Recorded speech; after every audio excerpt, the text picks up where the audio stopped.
গভীর রজনীতে আল্লাহর নবী বিশ্ব নবী রাহমাতুল লিল আলামিন হুজরা শরীফ থেকে প্রচন্ড শীতের মধ্যে বের হয়েছেন। এমনি তাকায়া দেখে একজন বাঁকা হয়ে দাঁড়াইছে, সোজা হয়ে দাঁড়াতে পারে না, কাপড় এইভাবে ধরে রেখেছে। দাঁড়ায় বলেন আসসালাতু ওয়াসসালামু আলাইকা ইয়া রাসূলুল্লাহ। আল্লাহর নবী বলেন, কে রে তুমি এত গভীর রজনীতে আমাকে সালাম দিচ্ছ? আল্লাহর নবী যেই মাত্র জিজ্ঞাসা করলেন, উনি জানতে, হুজুর আপনি কি আমাকে চিনতে পারেন নাই? আমি আব্দুল্লাহ। আল্লাহর নবী বলেন, কোন আব্দুল্লাহ? ওগো নবীজি, কিছুদিন আগে ইসলাম ধর্ম গ্রহণ করেছি। আমার নাম ছিল আব্দুল উজ্জা, আমি আপনার নামটা পরিবর্তন করে আব্দুল্লাহ রেখেছেন, আমি সেই আব্দুল্লাহ।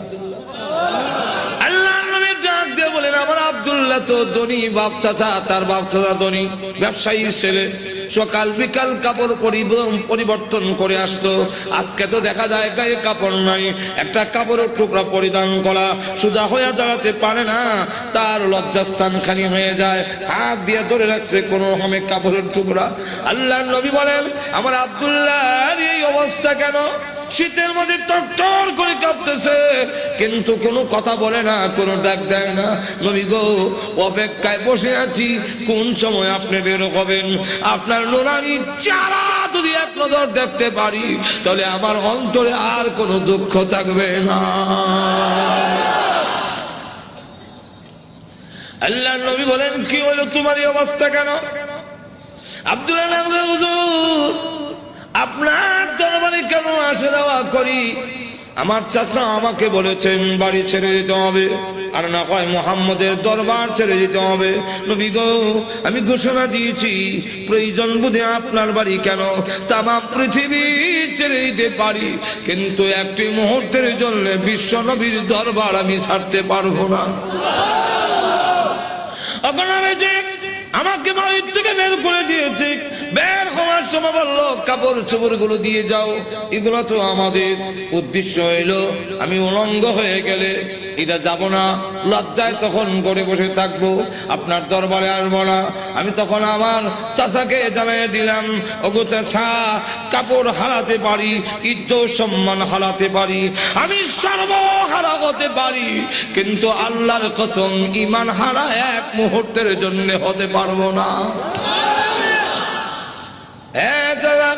আজকে যদি শরমের আর ইজ্জতের বয়ে কাপড়ের জন্য আমি ঈমান হারা হয়ে যাই, মৃত্যুর পরে কবর থেকে উলঙ্গ হয়ে আল্লাহর দরবারে উঠব, উলঙ্গ অবস্থায় জাহান্নামের মধ্যে দেওয়া হবে।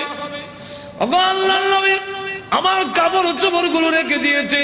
আমি আমার মার সামনে দাঁড়িয়ে বললাম, মা গো, ও মা, একটা কাপড় দেন না, আমি আমার লজ্জাস্থান রেখে বিশ্ব নবীর দরবারে যাব। ওগো মা, একটা নজর যদি আল্লাহর নবীকে দেখতে পারি, তাহলে আমার মনে আর কোনো ব্যথা থাকবে না। এই বলে হুজুর আমার মা একটা কাপড় দিয়েছেন, কোন রকমের লজ্জাস্থান রেখে আপনার হুজুরের সামনে এসে বসে আছি। কোন সময় আপনি বের হবেন, আপনার চেহারা মুবারক একটা নজর দেখার জন্য বসে আছি।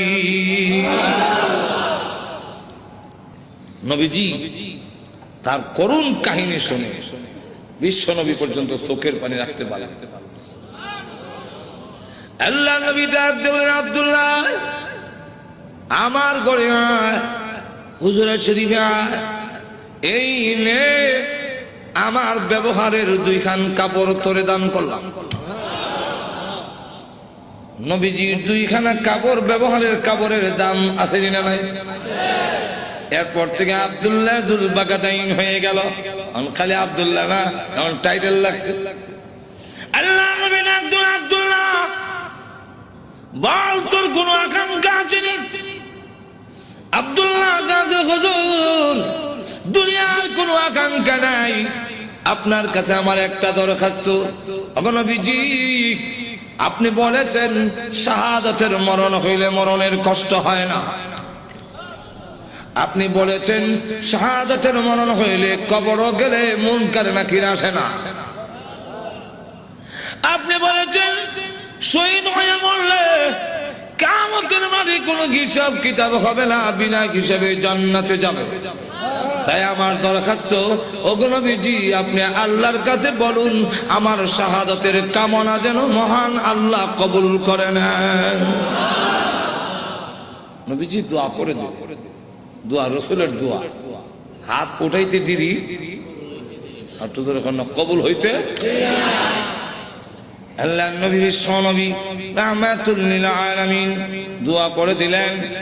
এখন আব্দুল্লাহর জন্য দোয়া কেমন কবুল হয়ে গেছে। তবুকের যুদ্ধে গেলেন, কিন্তু তবুকের যুদ্ধটা হইল না, ফিরে আসবেন। আব্দুল্লাহ রাস্তার মধ্যে অসুস্থ হয়ে গেলেন, সেখানে তিনি ইন্তেকাল করলেন। আল্লাহ নবী ঘোষণা দিয়েছেন, আল্লাহর রাস্তায় যখন মানুষ বের হয়ে যায়, রাস্তায় মারা গেল শাহাদাতের সওয়াব তাকে দেওয়া হয়। আমার আব্দুল্লাহকে গোসল দাও, কাফন পরাও, আমি নিজে জানাজার নামাজ পড়াবো। নবীজি নিজে জানাজার নামাজ পড়াইয়া লাশ যখন কবরের দিকে নিয়ে যায়, নবীজি পিছনে পিছনে যায়। কবরের পার গেলে পড়ে ডাক দিয়ে বলেন, সাহাবীরা রে, কেউ কবরে নামবে না, আমি তার কবরে নামবো। নবীজি আব্দুল্লাহ রাদিয়াল্লাহু আনহুর কবরে নামে দুই কাঁধ হাত উপর দিকে বাড়ায় দিয়ে বলেন, রে আব্দুল্লাহ, সাহাবীরা দে লাশটা আমার হাতে দে। দে আমার আব্দুল্লাহর লাশ আমার কোলে ছেড়ে দে। নবীজির কোলে ছেড়ে দিলে নবীজি এইভাবে লাশটা উপর দিকে উঠাইয়া আকাশের দিকে তাকায় বলে, আল্লাহ আমি আব্দুল্লাহর প্রতি খুশি, তুমিও খুশি হয়ে যাও। আল্লাহ এখন আব্দুল্লাহর লাশটাকে আমার কোল থেকে তোমার রহমতের কোলে আমি স্থানান্তর করতে চাই। এই কথা শুনে সাহাবীরা গইরে কবর পার কান্না শুরু করেছেন। বিশেষ করে সাদ ইবনে আবি ওয়াক্কাস রাদিয়াল্লাহু আনহু ডাক দিয়ে বলে, মাটিতে গইরে কান্না আর বলে, আব্দুল্লাহ রে, এই লাশটা তোর না হইয়া আমার যদি হতো রে, আমার ভাগ্য কত ভালো ছিল রে আব্দুল্লাহ। এই লাশ তোর না হইয়া আমার যদি হতো, যেখানে আল্লাহর নবী বলতেছেন, আল্লাহ আমি খুশি, মেহেরবানি করে তুমিও আমার আব্দুল্লাহর প্রতি খুশি হয়ে যাও। লক্ষ্য করে দেখুন, এইভাবে অনেক ঘটনা সারা রাত বললেও তো শেষ হবে না। এইভাবে বাড়ি ঘর ছেড়ে দিয়েছেন আল্লাহর দ্বীনের জন্য, ইসলামের জন্য, আল্লাহ নবীর জন্য। কিন্তু আবু লাহাবের ছেলে যেমন বাবা তেমন ছেলে উতবা আল্লাহ নবীর সামনে গিয়ে বলে, ওগো মুহাম্মদ, আপনার আল্লাহর তাল্লা এগুলো আমরা মানি না। আর তো জোরে কর না। আর নবীজির সামনে দাঁড়ায় বলে, আপনার দুই মেয়েকে তালাক দিলাম। নবীজি তাফসীরে মাযহারিতে লেখে, আল্লাহর নবীর উপরে হামলা করে টান দিয়ে জামা ছেড়ে ফেলেছে। নবীজি চোখের পানি ছেড়ে দিয়ে কাঁদলেন, হ্যাঁ প্রভু, আমার জামা ছিঁড়েছে, এই জন্য আমি ব্যথা পাই। আমি কত আঘাত খাইলাম তোমার দ্বীনের জন্য, তোমার জন্য, তোমার দ্বীনের জন্য যদি আমি কষ্ট পাই, আমার তেমন কষ্ট লাগে না। ও প্রভু, আমার মেয়েকে তালাক দিয়েছে, এই জন্য দুঃখ লাগে নাই, দুঃখ লেগেছে। আমার সামনে যদি তোমাকে কেউ অবজ্ঞা করে, তোমাকে অপমান করে, আমি রাসূল কখনো বরদাস্ত করতে পারি না। ভাইরা আমার, বাস্তবিক যাদের ভিতরে ঈমান আছে, ঈমানদার কখনো দুনিয়ার সকল কিছু বরদাস্ত করতে পারে, কিন্তু আল্লাহ নবীকে অপমান করবে, এই পৃথিবীর কোন মুমিন কখনো বরদাস্ত করবে না। এর নামই হলো ঈমান।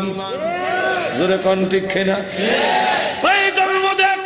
আল্লাহর জন্য, আল্লাহর নবীর জন্য, আল্লাহর দ্বীনের জন্য মুমিন তার জীবন উৎসর্গ করতে পারে, কিন্তু আল্লাহর অবমাননা কখনো মুমিন বরদাস্ত করতে পারে না। আমার আল্লাহর নবী, আল্লাহর মহব্বত নবীর অন্তরে বেশি না কম? আর তো দূরে কম না, সকলের চেয়ে বেশি না কম? নবীজি কান্দেন আর বলেন, প্রভু গো, আমার সামনে কেমনে কয় তুমি আল্লাহ টাল্লাহ, এত বড় নিমক কারাম আল্লাহ আমি কেমনে বরদাস্ত করি? আল্লাহ ডাক দেওয়ার নবী গো, আমি বানাইছি নিজের সন্তান যদি নিজের দারিদ্র্য টান মারে দুঃখ লাগে না? না লাগে? নিজের সন্তান যদি কিল মারে খাল্লায় কষ্ট লাগে না? আপনার কষ্ট লাগে না, কিন্তু দেখবেন আপনার মা এই জিনিসটা বরদাস্ত করবে না। একটু জোরে কোন। আপনার ছেলে আপনাকে যদি দারিদ্র্যে টান মারে আপনার কিন্তু কষ্ট লাগে না?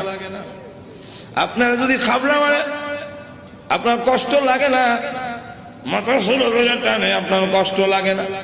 লাথি মারে কষ্ট লাগে না, কিন্তু আপনার মা যদি দেখে তখন বরদাস্ত করে না। আল্লাহ ডাক দিয়ে বলে, আমি বানাইছি মানুষ, এই মানুষ যদি আমার সাথে বিয়াদবি করে আমাকে গালি দেয়, আমার বিরুদ্ধে বলে, এত আঘাত লাগে না, কিন্তু আমার নবীকে যদি কেউ কিছু কয় আমি আল্লাহ বরদাস্ত করি না। আমার নবীর বিয়াদব আমি আল্লাহ ছাড় দেই না। আমার নবীর গায়ে আঘাত করলে আমার কষ্ট লাগে। সে পাথর নিয়ে আপনাকে মারতে এসেছে, এই জন্য আমি আল্লাহ আয়াত নাযিল করে জানায়া দিলাম। নবীজি এখন বদদুয়া করেন,